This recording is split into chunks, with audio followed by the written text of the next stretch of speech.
চলো আজকে এই ব্যাঙ্গেলসটা তোমাদেরকে আনমোল্ড করে দেখাই। আর আমি এই মোল্ডটা কোন পেজ থেকে নিয়েছি সেটাও আজকে তোমাদের সাথে শেয়ার করব। তো চলো বেশি বক বক না করে এটাকে আনমোল্ড করি। তো এটা আমি দিছিলাম হচ্ছে দুপুরবেলা কালকে, আর 24 ঘন্টা পরে এটা আমি আনমোল্ড করতেছি। তোমরা দেখতেই পাচ্ছ ব্যাঙ্গেলসটা অনেক হার্ড হয়েছে, যার কারণে এটা আমি কোনোভাবে বের করতে পারতেছিলাম না। অনেক কষ্ট হচ্ছিল এটা বের করতে।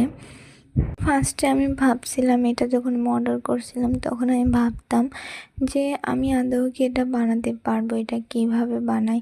আমি কোনো কোর্স করিনি, আমি এটা জানতামও না যে এটা কিভাবে বানাতে হয়, এটা কতক্ষণ পর্যন্ত রাখতে হয়।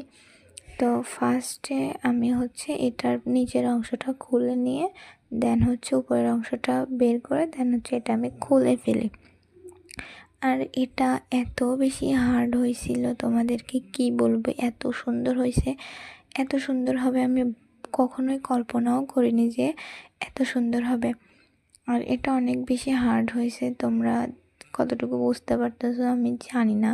তো যদি কারোর প্রয়োজন হয় এই ব্যাঙ্গেলসগুলো বা অন্য কোনো মডেলের নিতে চাও তাও দেওয়া যাবে। তো that's it for today, tata.